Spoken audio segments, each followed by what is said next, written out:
repito. El primer argumento que siempre se utiliza para hacer un análisis económico es en base al PIB, al Producto Interior Bruto. Es lo primero. Eso es lo primero. Todo economista siempre tiene que resolver dos problemas en base al crecimiento económico. Por un lado, estamos hablando de hacer disminuir la tasa de desempleo o hacer aumentar la tasa de empleo. Y por otro lado, controlar la inflación. Entonces, nosotros nos estamos imaginando un tamaño de la economía como la nuestra de 100.000, ¿no? El PIB de nosotros más o menos aproximadamente unos 100.000 millones de dólares. Entonces partimos con la idea siempre, para hacerlo hipotéticamente, si el tamaño de la economía, 100.000 millones de dólares, imaginemos un tamaño X, que puede ser otro país también, 100.000 millones de dólares, imaginémonos que 100.000 millones de dólares equivale a 100.000 empresas. Entonces el economista va a intentar de resolver siempre el tema del empleo. Tiene que generar empleo. ¿Cómo generas empleo? En base a una sencilla ecuación. Parte de ahí. Después ya se le dan los argumentos macroeconómicos y técnicos, pero parte de ahí. Una vez que tú partes, tú dices, esto es una ecuación sencilla. Esto es el Producto Interior Bruto, que es igual a ¿qué? Al consumo, la inversión, gasto público, más exportaciones, menos importaciones. Sencillo. A partir de ahí, tú te das la lógica, y así es como funciona, así es como se debería asesorar a aquellos presidentes que no conocen nada de economía.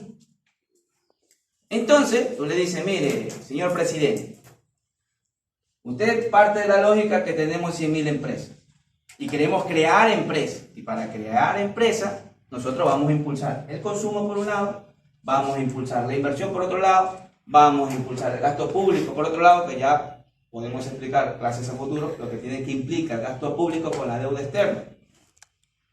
¿Ya? La deuda externa, digamos, se ha hecho, digamos, un mito sobre la deuda externa, que si tienes una deuda del 60%, 65%, es perjudicial. Eso es falso.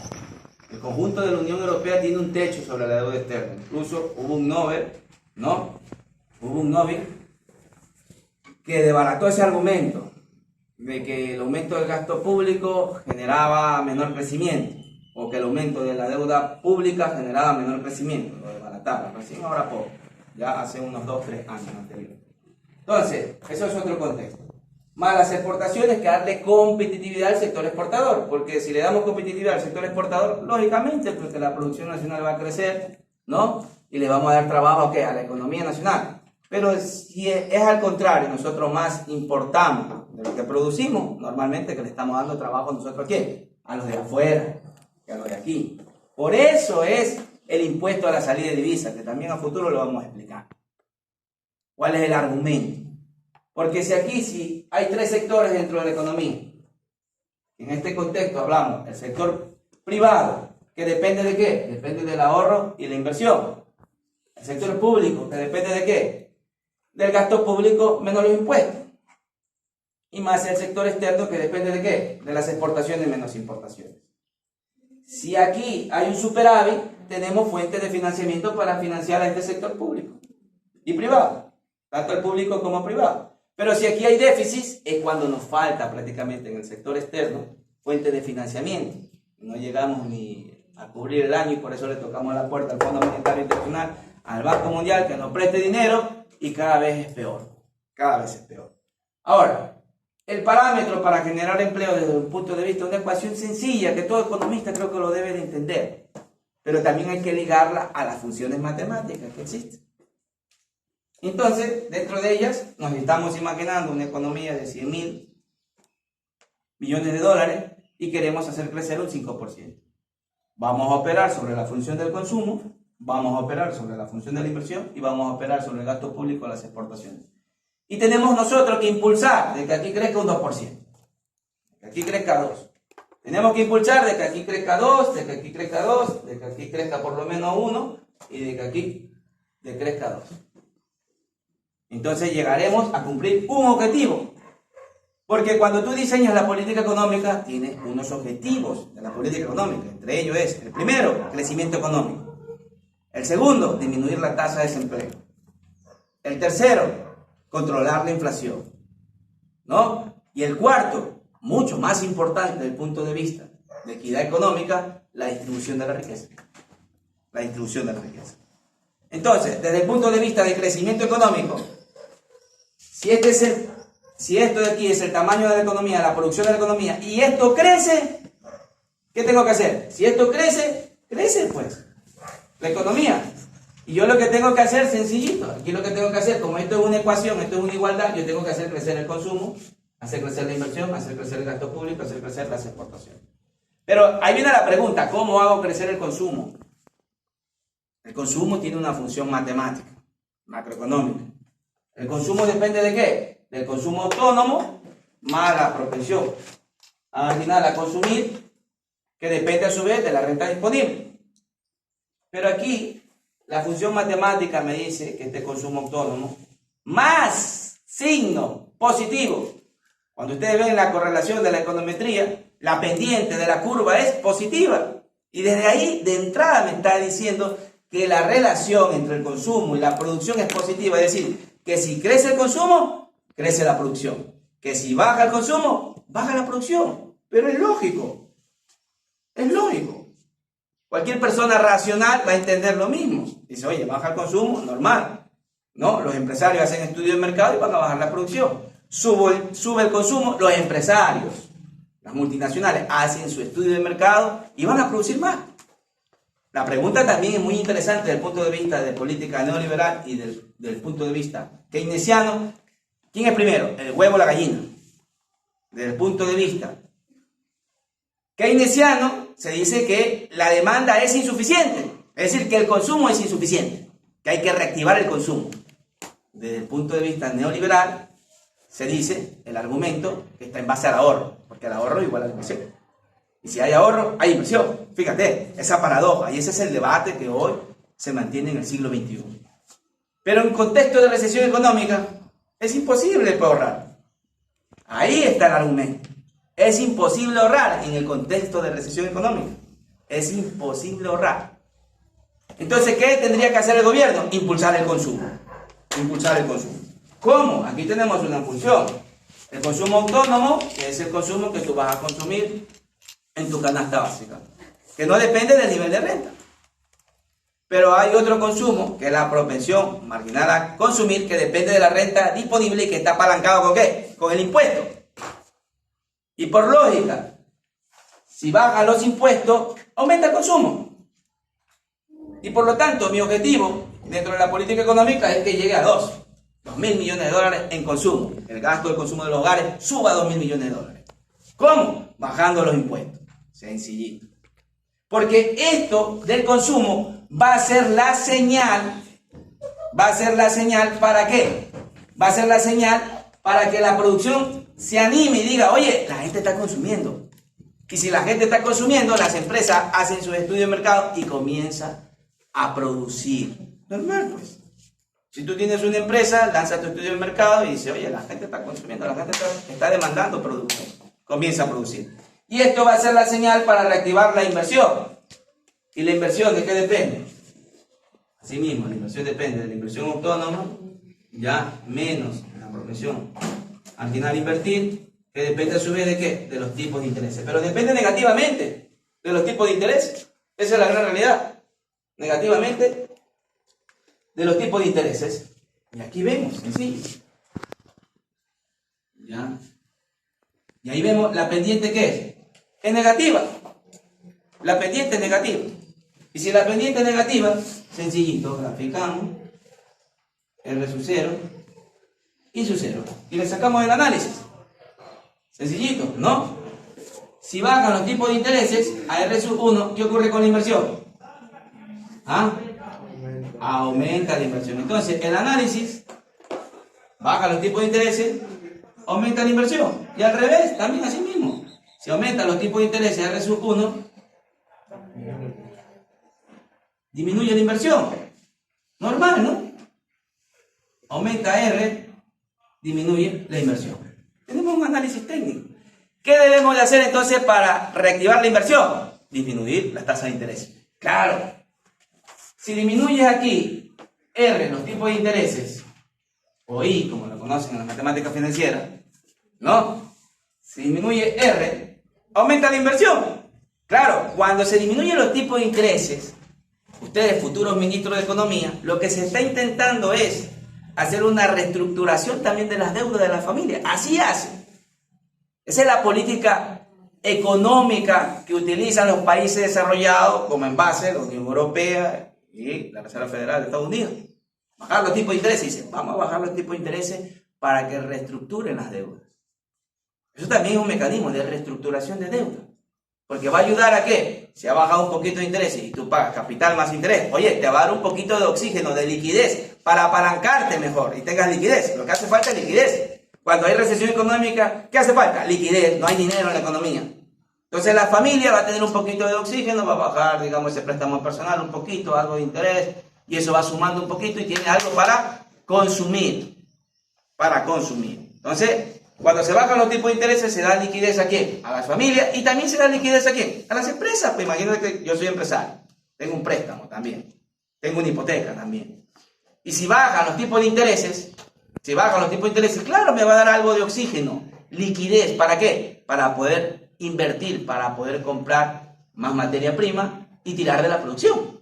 ¿Se te da cuenta? Entonces llegamos a cumplir estos objetivos. 2.000 millones de dólares más en la inversión. Sencillito. Todo lo contrario. Si suben los tipos de intereses, claro, como ahora, estamos en el feudalismo, pero en el siglo XXI moderno. Vamos agotados porque tenemos que solamente trabajar para pagar en los bancos, para pagar la casa, y llega el fin de mes y no hay plata. Llega 4 o 5 y ya no hay plata. Todo se llevó en pagos, los bancos. Costos financieros, no tienes liquidez para consumir. Entonces, aquí vemos otro parámetro, prácticamente.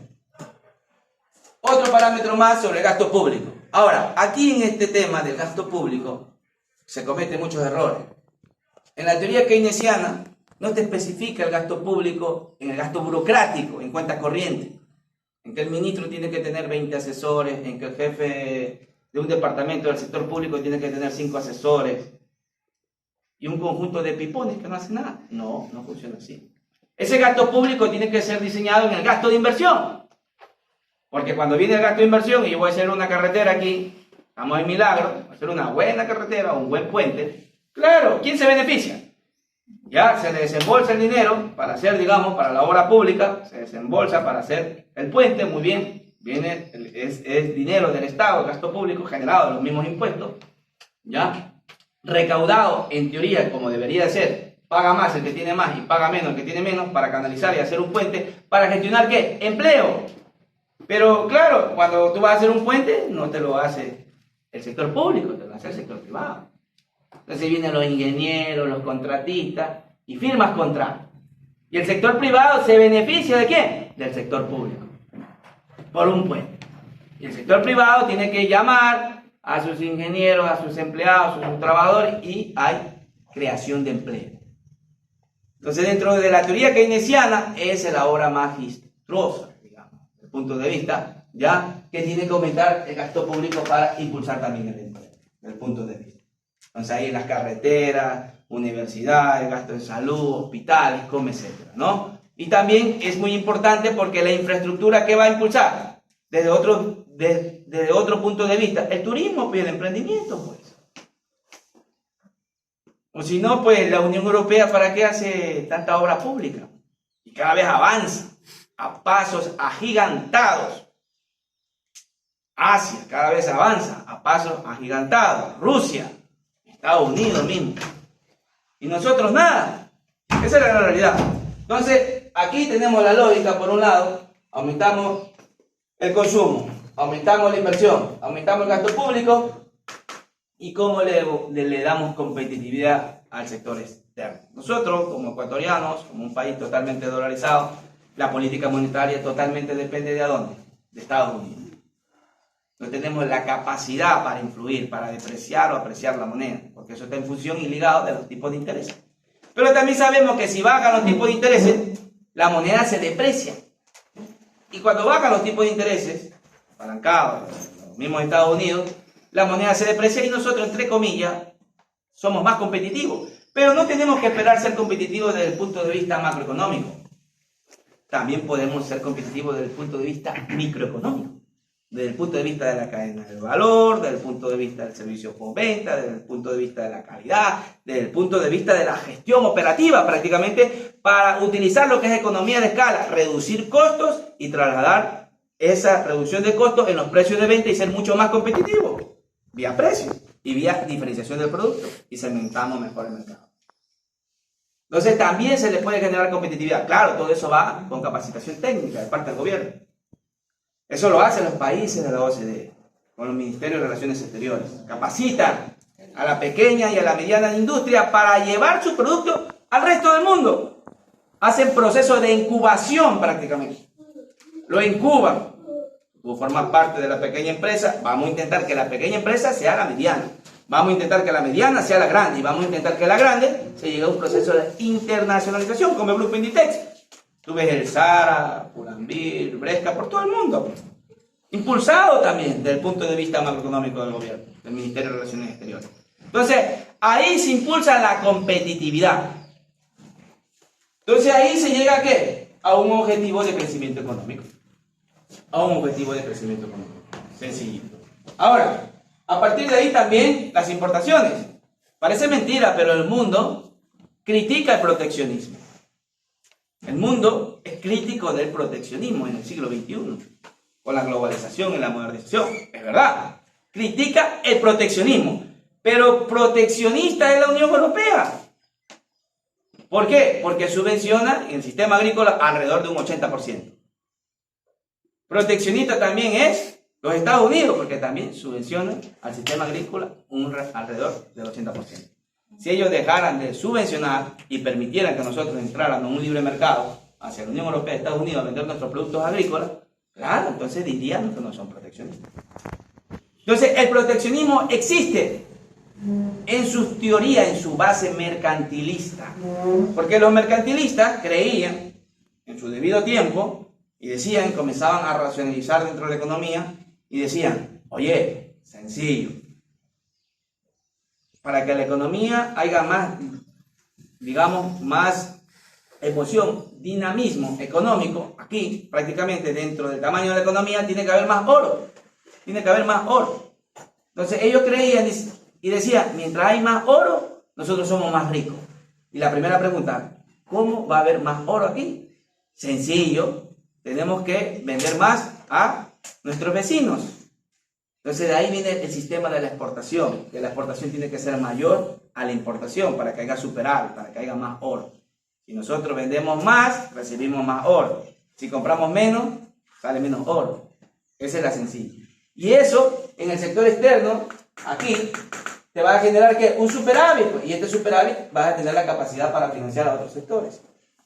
Pero si aquí sufre, debido a que no es competitivo, el sector exportador, ¿qué ocurre? Que vas a tener un problema de financiamiento.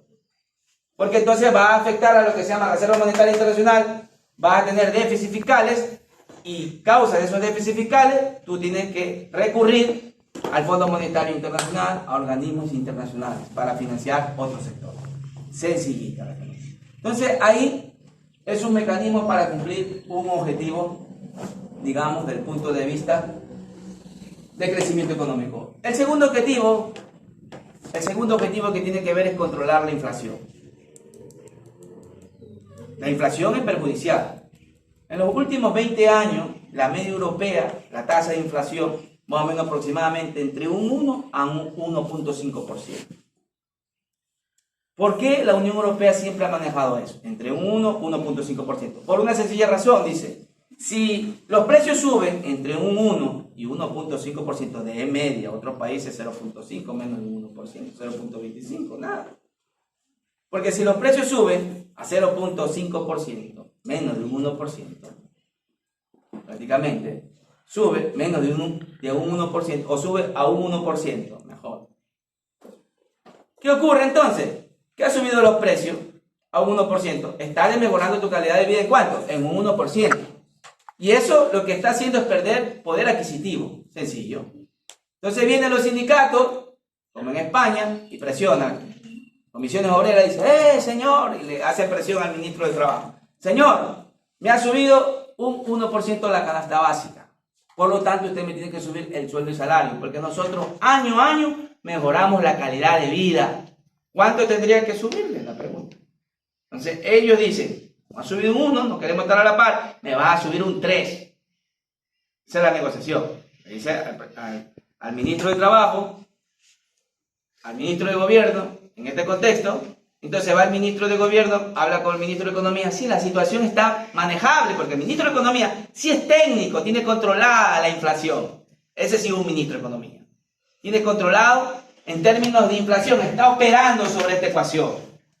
Tiene controlada la inflación y dice, tranquilo, voy a llamar al representante de la Cámara de Comercio, o representante de los empresarios, y voy a hablar con él. Vamos a dialogar, le dice, mira, la economía está muy bien, ha subido los precios un 1%, te vamos a pedir, por favor, que contribuyas, que suba los sueldos y salarios por lo menos un 3%, ahí viene la capacidad de negociación y dice, y queda en un 2%. Pero ¿ha subido cuánto? Un 1%.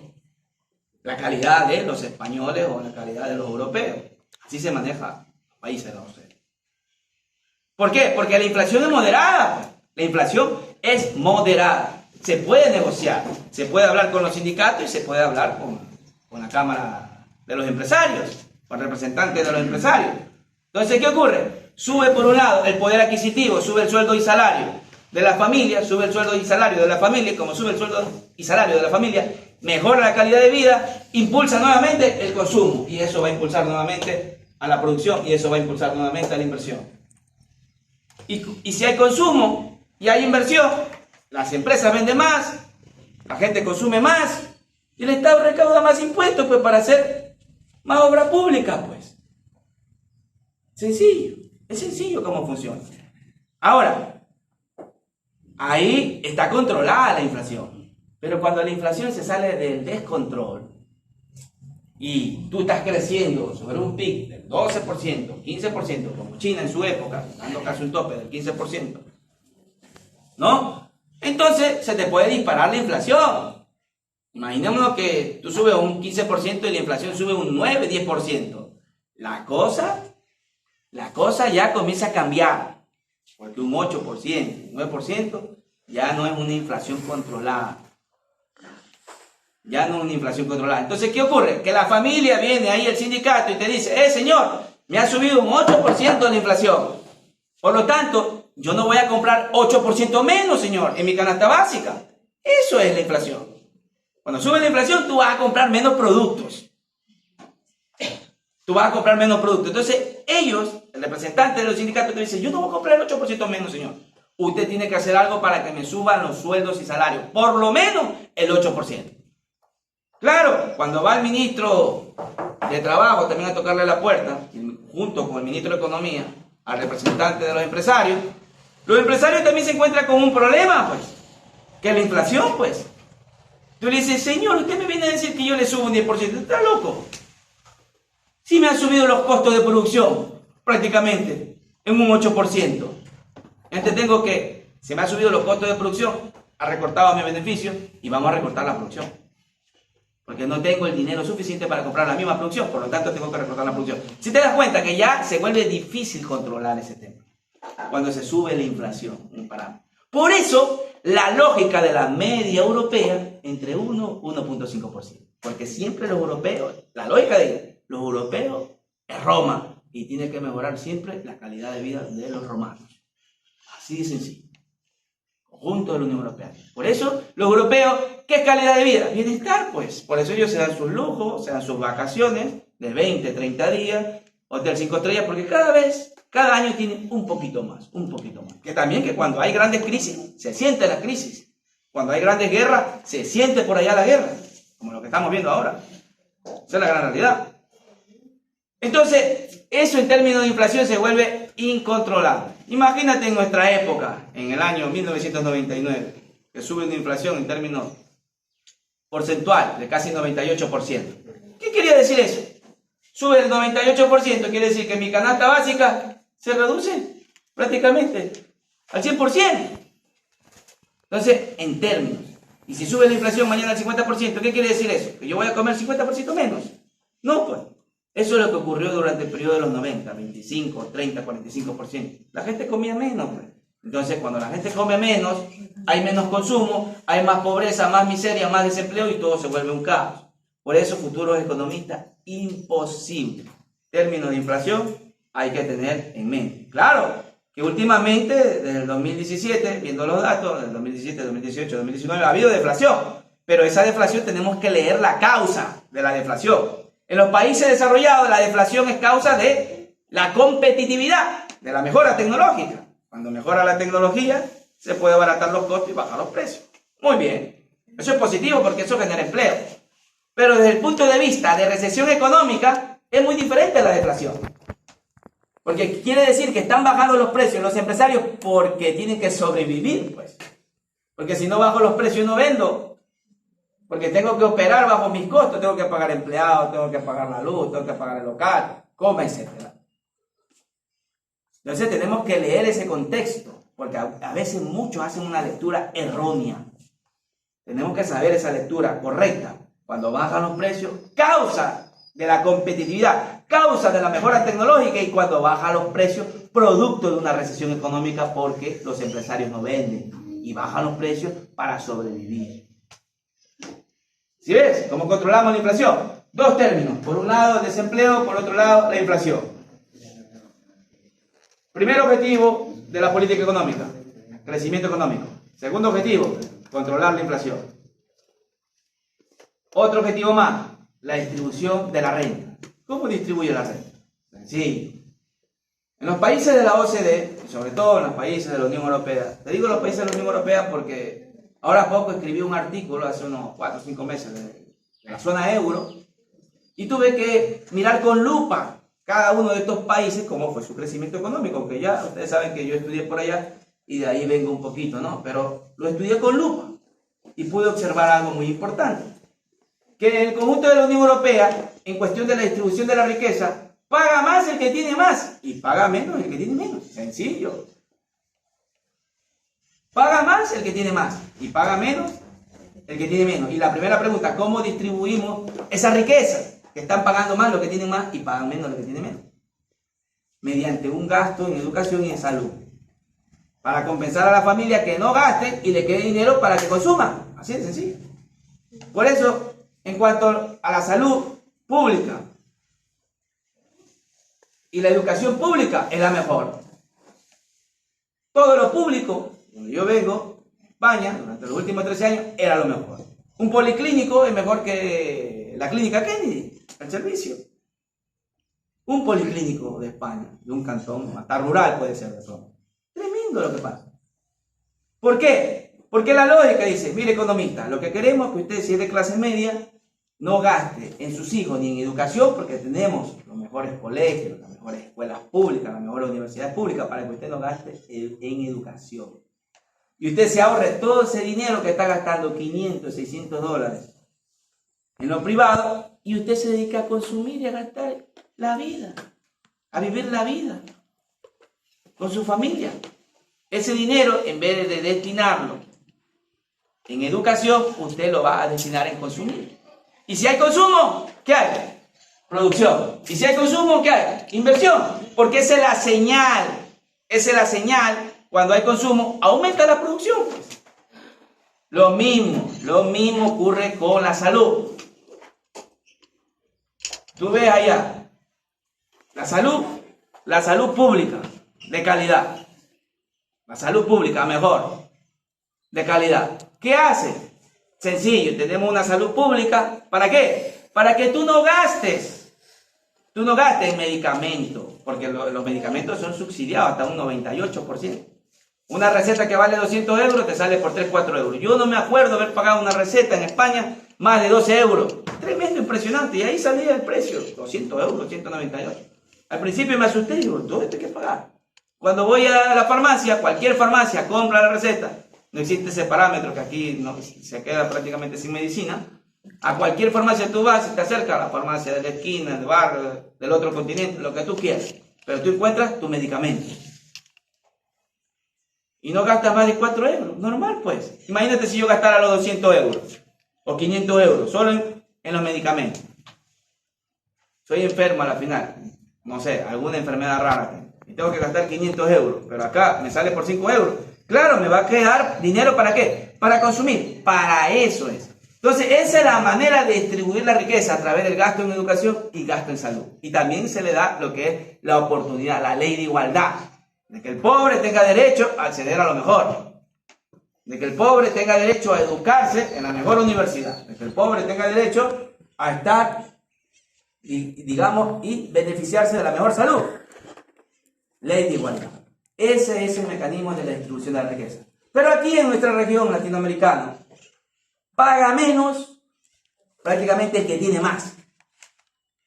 Y paga más el que tiene menos. ¿Qué pasa? Futuros economistas. Vamos mal. Algo no cuadra. Las grandes empresas estatales aquí, las grandes corporaciones, pagan menos del 1%. Pagan aproximadamente hasta el 1%. En términos porcentuales. Porque ellos pueden decir, yo pago $1 millón. No, pero una persona natural está pagando más impuestos en términos porcentuales que las grandes empresas. Entonces aquí pagan menos los que tienen más y pagan más los que tienen menos. Eso no es distribuir la riqueza. Entonces eso es otra parte, y está en el libro de Roura Cuadrado, libro de política económica, no me lo estoy inventando. No, cogemos este libro, que es un buen libro de política económica, y lo rompemos y lo quemamos porque la macroeconomía, ni la micro, ni los libros de política económica existen. Sencillo. Tenemos que nosotros que aplicar. Una cosa es la política va a ganar votos, pero otra cosa es la economía. Nosotros tenemos que ser éticos en materia económica. Hacer como Dios manda en cuanto a materia económica.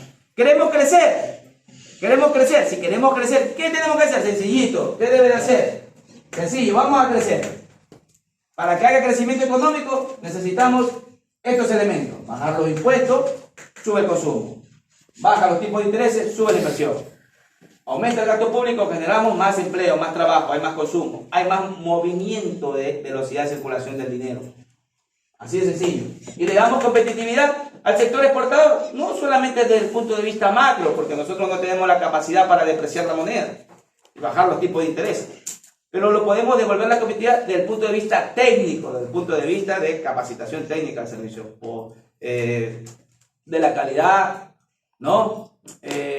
Hablamos de los modelos de negocio, planes de empresa, recursos estratégicos, actividades estratégicas, alianzas estratégicas, un conjunto de estrategias que podemos establecer mediante el sector exportador para que sea competitivo y productivo con el resto del mundo, sencillo, operando a través de la economía de escala, reducción de costos, sencillo, diferenciación del producto, entonces ellos van a ser competitivos, dándole un soporte de I+D más I+E.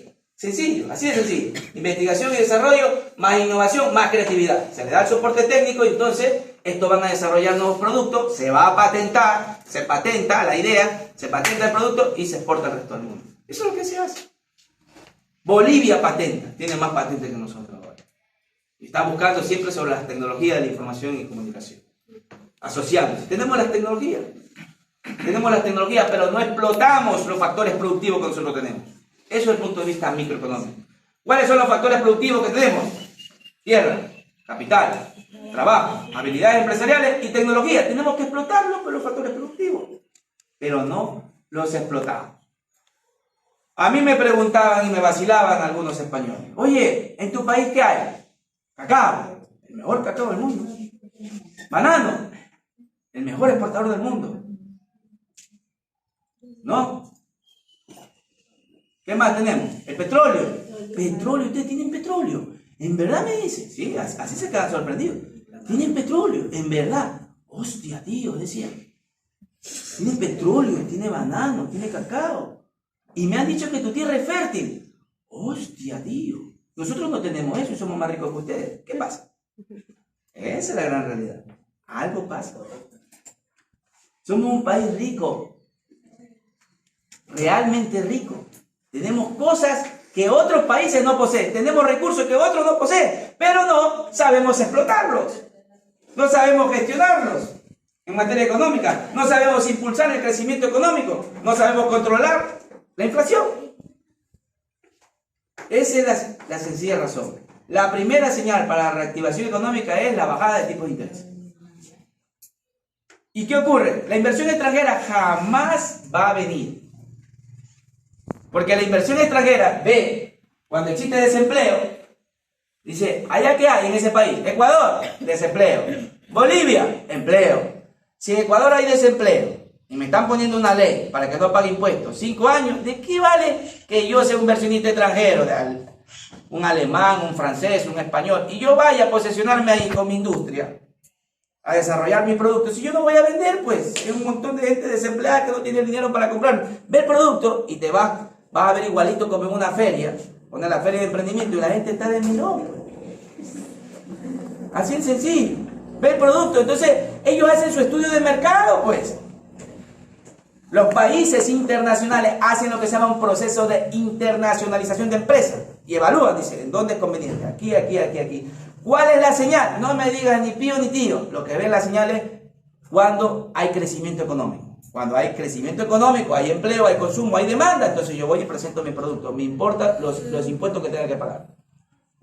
Ahí veo el costo de oportunidad, si me es conveniente aquí o si no me es conveniente ahí. Pero ¿cómo van a venir la inversión extranjera? Y ya lo vamos viendo por datos macroeconómicos en los últimos años. No viene por la inversión extranjera. Cada vez es menor la inversión extranjera. ¿Pero por qué no viene? Porque no hay recuperación económica. Los inversionistas extranjeros tienen sus grandes asesores, son multinacionales, gente muy bien preparada, y hacen su estudio de mercado y dicen, aquí está la señal, este país tiene la señal. Hay empleo, hay consumo, hay inversión, vamos a aterrizar allá. Dice, Ecuador, muy bonito Ecuador, tiene dólar. Aunque ahorita está un poco complicado, pero tiene dólar, tiene petróleo. Es rico Ecuador, pero no hay dinero. Y si no hay dinero, ¿para qué vamos a ir ahí a posesionarnos? ¿Para qué vamos a ir a industrializar este sector? Ese es el problema fundamental. Entonces ahí están los 4 ejes, si no me equivoco, ¿no? Objetivo económico, controlar la inflación, disminuir, digamos, la tasa de desempleo, y la otra que es la distribución de la riqueza. Entonces ahí quedamos, ¿no?